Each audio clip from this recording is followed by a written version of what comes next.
Okay, I think we're good. Yeah. Okay. So, this is the first time I've played this. Yeah.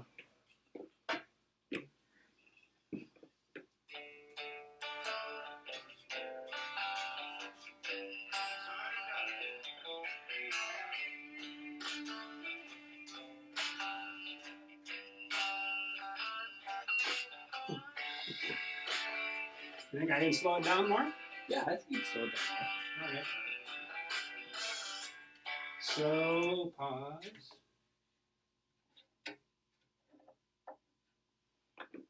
Sorry, this is kind of, should be faster at this. Change.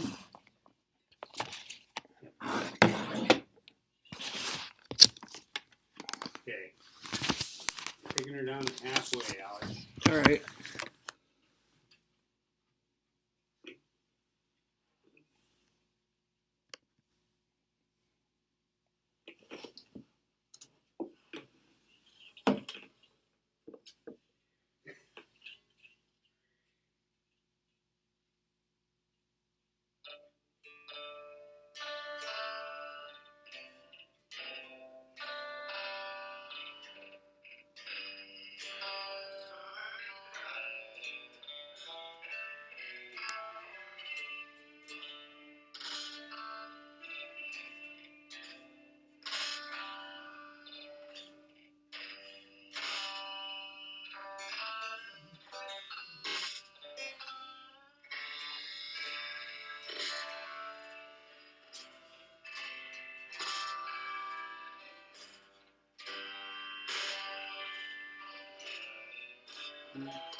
Good. Okay. Okay, so I think I can make that work. What's interesting is that some of the notes, I don't hear them. Mm-hmm. Does that mean they're not in there? Or like that in this first, I'll just play this bit.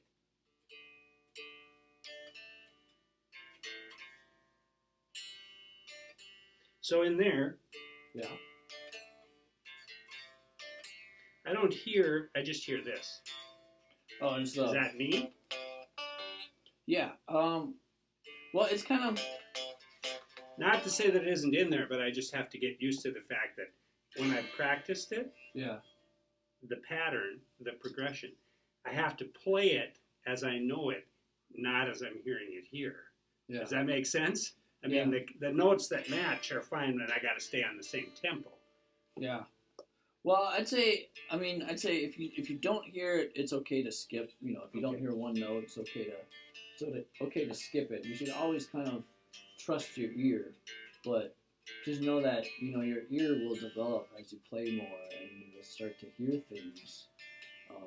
You'll start to hear more things, and even if you've listened to a recording for hundreds of times, you will. I mean, great recordings with great musicians and lots of stuff going on.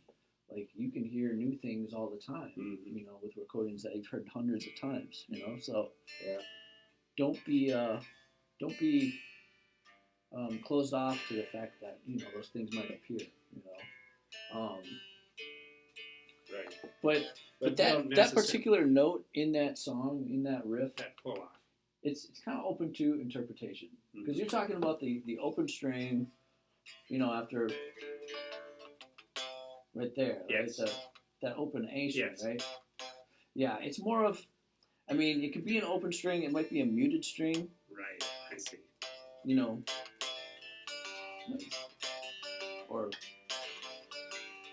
But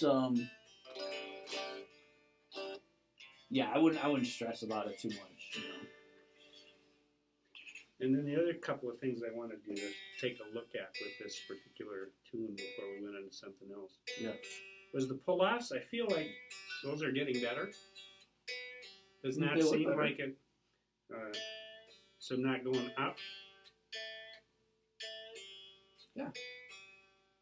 Particularly with my ring finger, they seem pretty natural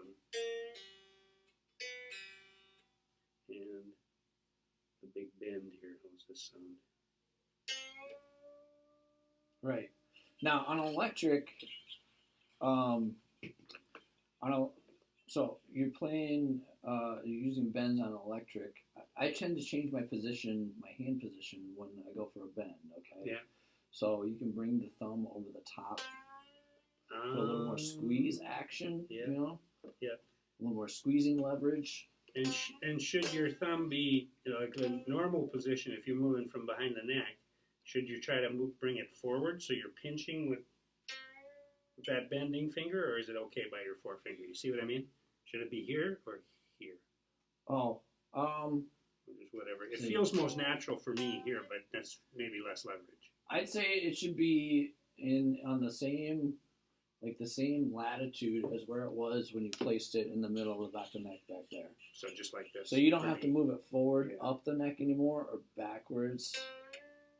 Ooh, that does make a difference. Yeah, it gives you power because now you're moving in a different direction. Get your, this, whatever you call that space between your thumb and your forefinger against the neck instead of out here. Right. And it's easier on an electric guitar because your strings are lighter and the action is lower and the neck is thinner.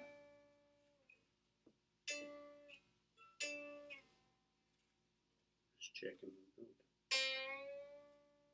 Mm-hmm. I think it's there. Yeah.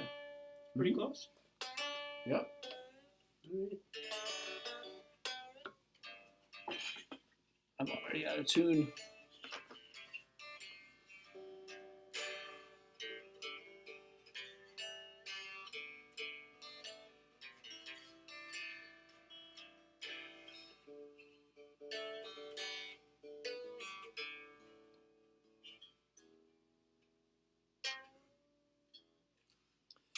Yeah. So let me ask you one more question about this song and working with Audacity on this. It feels to me like right now when I just play this by itself.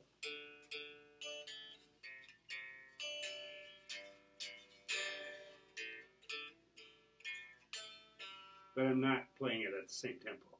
Right. But I slow down when I get to that harder part. Is that accurate? That is, yes, that's accurate. What I'm doing. Yeah, okay. So you wanna go for rhythm like. Now rhythm and tempo are different things. Gotcha. Did you know that? Yeah. Okay, so tempo is just kind of the underlying steady pulse of the music, and it's usually pretty consistent unless you're playing like musical theater or some sort of crazy epic ballad. Right. Rhythm is constantly. Rhythm is basically fractions of that tempo. Okay, so it's interpreting that tempo in different subdivisions. Yeah. Okay. So yeah, if you're going along that speed,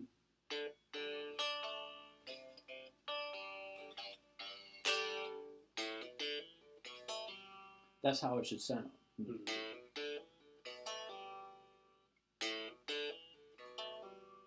Dot, dot, dot, dot, dot, dot, dot, dot. They're all the same duration.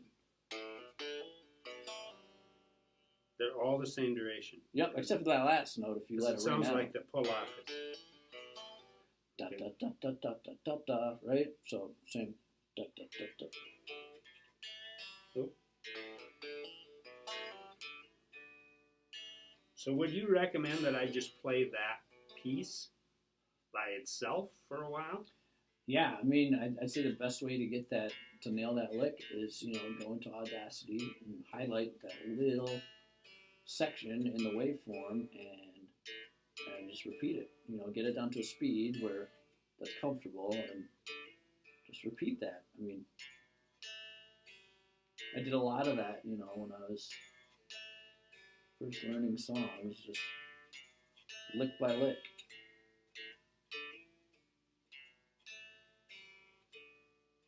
Okay. Let's do some back and forth, okay? So you go and then I'll go. We'll just go back and forth, all right? So we'll go at a slower tempo. Try that.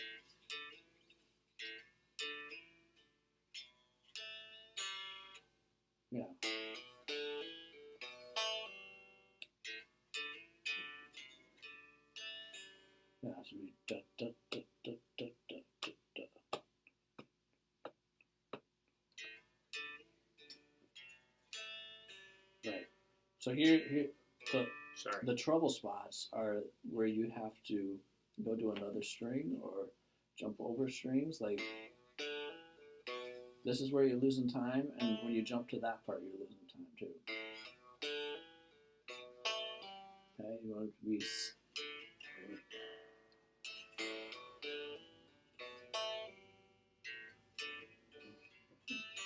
Yeah, there you go. Better.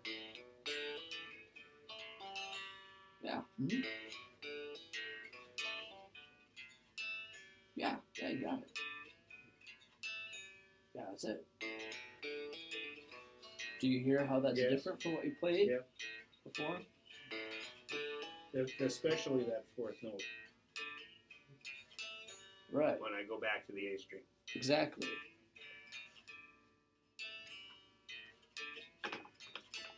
Mm-hmm. Okay. Excellent.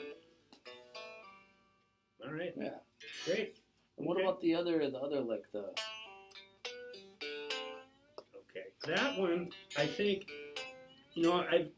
I'm not so concerned about the tempo of that, but I've really tried to get those pull-offs to work better. That's Okay. probably been the biggest difference there. But that's an easier one, so it's.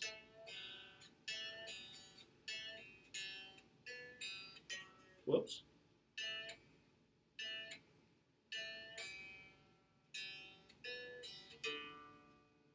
And then there's a lot going on here because of this.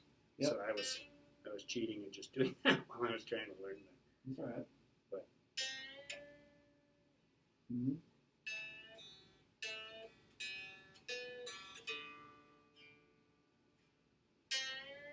Yeah.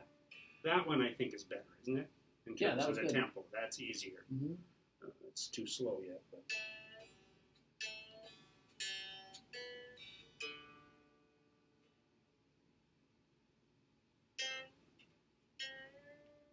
And that's easier because it's easier to hear that one too, because it's the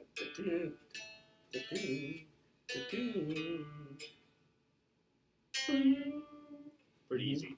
Yeah. The other one's much harder, at least for me to hear. Yeah. So, Well. yeah. Okay.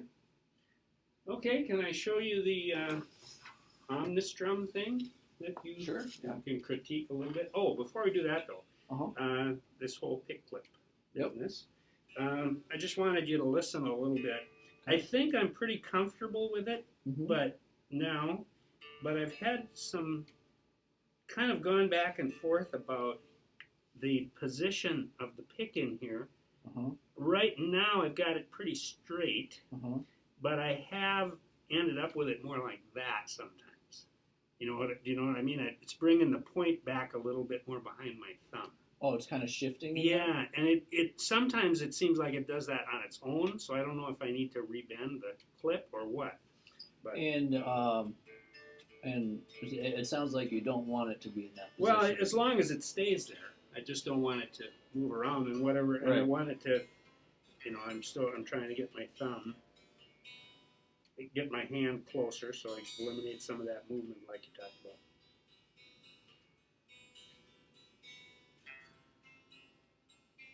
And how are you playing with it before it shifts to that? Usually I haven't done a lot of strumming with it. Okay. There's one little, I think I'm a little bit out of tune. Probably doesn't do it a lot of good to get dragged out to 30 below.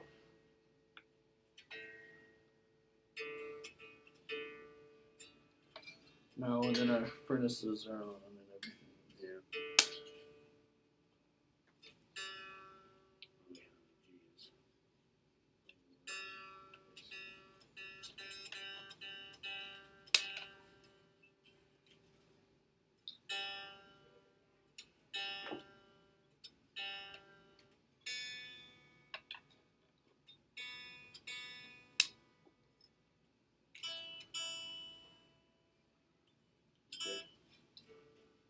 So, let's just see.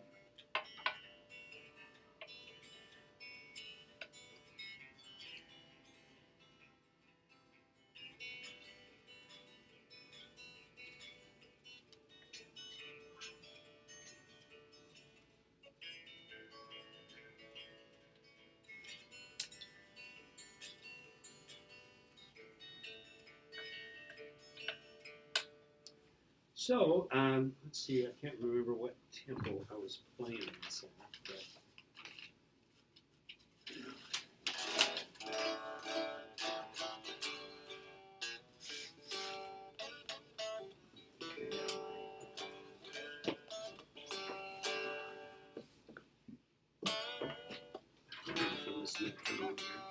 how are we doing for time? Oh, we're good. We got 21 minutes left. Okay. So,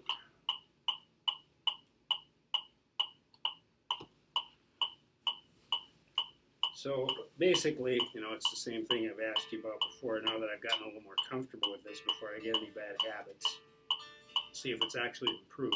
We'll just do this basic Travis picking strum and see how pick and see what you think.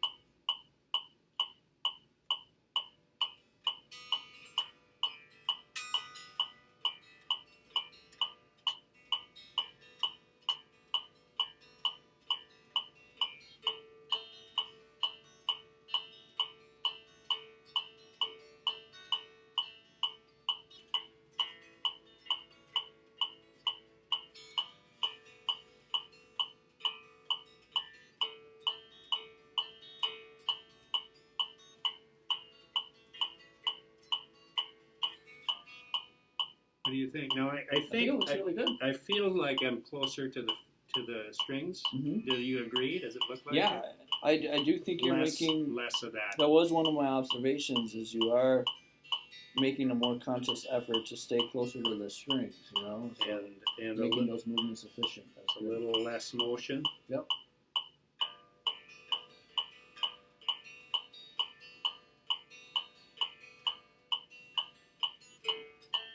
Are your nails coming in on your other? They are. I broke one working on my car. Oh, darn. But they are. And then. You like to work with your bare hands when you're doing the handyman stuff? Yeah. Usually. I wear gloves, but then I take them off and don't bother putting them back on. Yeah.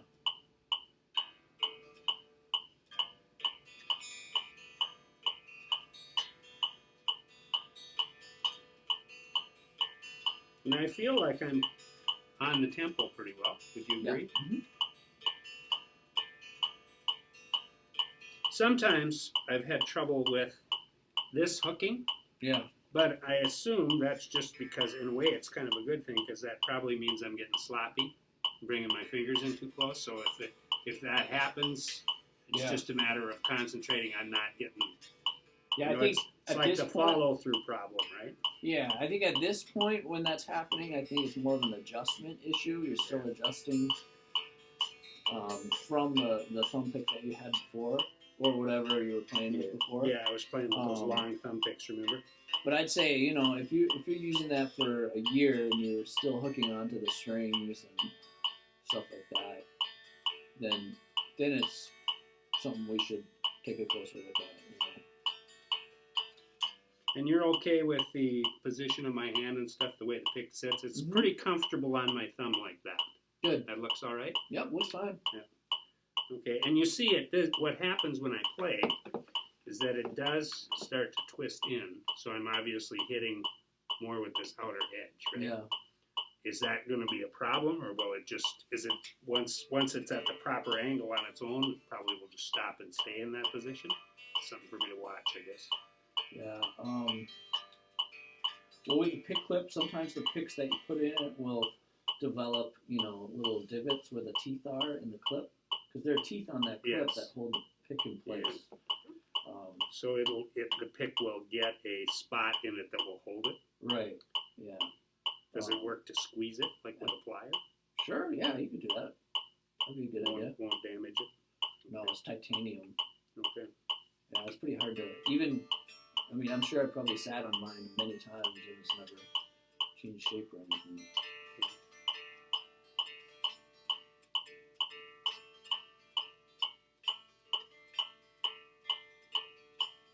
Yeah, and like I said, it's probably a reasonable, not a bad thing to get, because it tends to happen when I move down into the D. Uh-huh. So I'm probably letting my hands turn like this instead of staying flat. So it's probably a good reminder if that thing catches, right? Mm-hmm. Tells me I'm in the wrong position. Yeah. Okay. And I don't know if you ever tried, moving the pick around with your other fingers. Sometimes,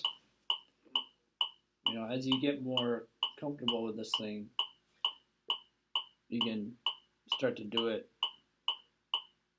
Okay. with your fingers like mid play. Sometimes I will see that happening to me and kind of use my middle finger there to push it back. Do you think that when you look at that, do you think that actual clip that goes over my thumb is loose? I mean, should that be bent somewhere? I don't think so. I think it's all right. It's pretty tight here on mine. I mean, Okay. I don't know. Have you played with it for extended periods of time and tend to feel like your thumb is losing circulation in the tip? No. Okay. No, I haven't. I probably played a couple of days ago. I probably just did this Travis Pickens stuff for an hour, and I didn't have any trouble at all with that. Yeah. Yeah, see, here's what I was talking about with the divots. You can kind of see what's happening with my pick there. If you take a closer look at it, you see the teeth are biting into it. Yep. Okay. All right. So you don't see any reason why I couldn't move my bass tempo up. And I'm not going to. Let's try it here. The other thing, Yeah. One more tip. I believe when I first got this thing, I wanted it to clamp tighter onto my pick. Yes. Probably because I was having the same problem as you. Yeah. And I took a needle nose pliers and Yeah. I just clamped down on that little part. Yeah. That's what just I was so it thinking. would bite a little harder on the Okay. pick. Yeah. Okay. So if I'm here, this is 138.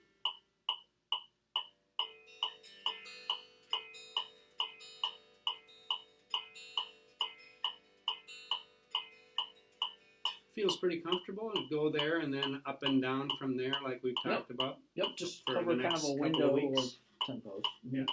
Okay. All right. So, last thing we probably have time for is this thing.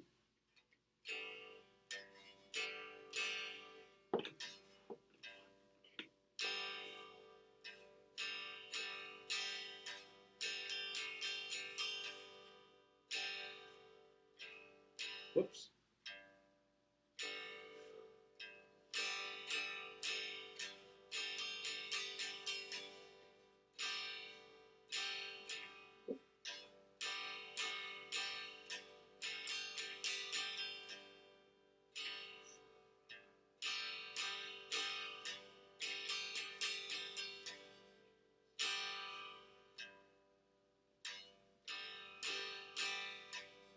That ball downstroke measure is always the hardest.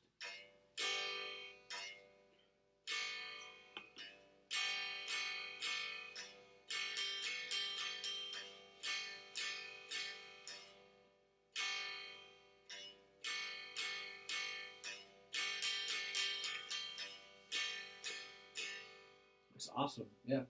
You're doing really good. And that I should be able, I was playing that, I'll just play that here for you, at 132, and that felt pretty comfortable again, but I was thinking that maybe I could do it a little faster for kind of my basement. Oops.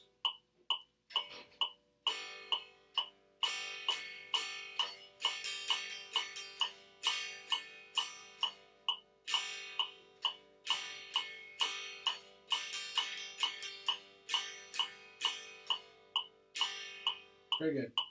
Awesome. Pretty much on the metronome too. Yep. That business, it's a small thing, but that business about playing all downstrokes makes a huge difference. It does, yeah. And you can really tell, especially playing with the metronome when you're off. Mm-hmm. And when the first few times I did it, I was off all the time. Yeah. You knew that already, I bet. Yeah. Well, also what it's doing is it's helping you to develop an internal sense of rhythm. Yeah. Which, when you have something to lock into and you have good internal rhythm, it really makes for a very tight sounding music. It's the difference. Yeah. It's and that's always been the issue for me is that, especially when I sing something, even if I'm using the metronome, I'm there at the beginning and the end, but the internal parts of a measure, like if you change chords within a measure, Mm-hmm. I know that I'm prone to be early. I Yeah. rush. Mm-hmm. So this kind of thing really is a good Right. way to work on that. So some other ideas for practicing that. I know, like the people I went to, some of the people I went to music school with. Speaking of internalizing rhythm or developing internal rhythm, would, for example, like just have a metronome on and be playing like a scale, just up and down, up and down, and they'd be standing up and walking around while they were playing, and gradually getting further away from the metronome. Oh, interesting.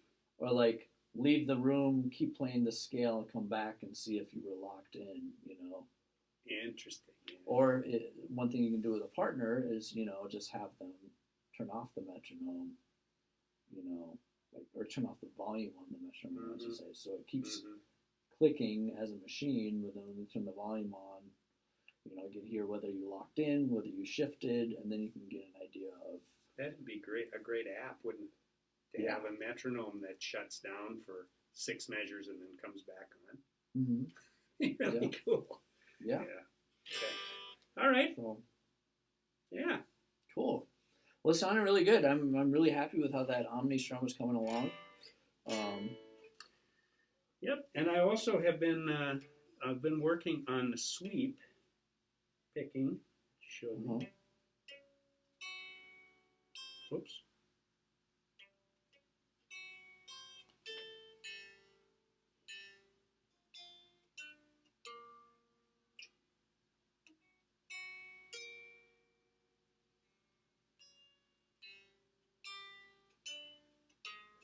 That's the correct pattern, isn't it?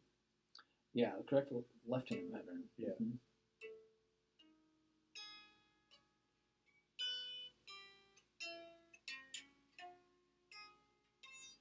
Mm-hmm. Good. Yeah. I haven't played it a lot, but I've been puttering with it. I just wanted to be sure that I was doing it correctly because I was playing it from memory rather than following the chart. Yeah. Be careful with that exercise. It's really easy to get caught up in what the notes are on the left hand. So really memorize what those are over here. So that it's really a right hand exercise is what it is. Mm-hmm. Okay. And then in the right hand, make sure that you're doing one sweeping motion. Okay. That's the whole idea, is a sweeping motion, not going in and out for each note, or each string, I should say. Not going in and out for each string in the exercise. You just want to turn it into one motion for your right hand.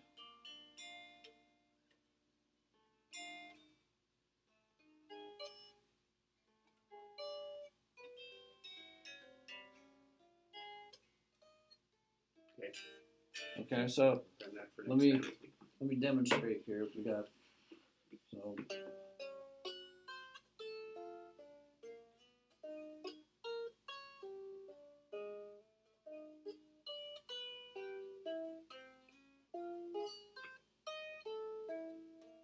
okay, so this is just a one motion either way, right? Mm-hmm. And just kind of sweeping your pick across the string there.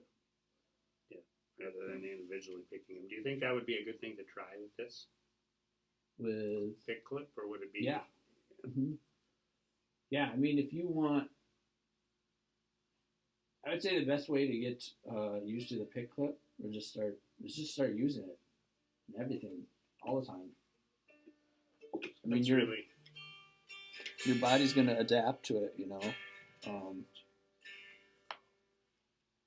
Your body and your brain will adapt to it the more you use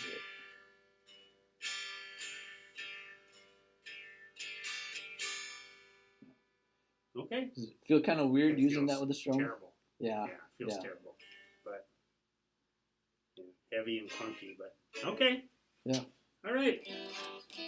Great. Cool. Yeah. Well, I think so. I got plenty of stuff to work on for 2 weeks from now, I think. Awesome. I'll just try to get these speeded up a little bit more and maybe load another tune or two onto Audacity and practice working those parts with that. Okay.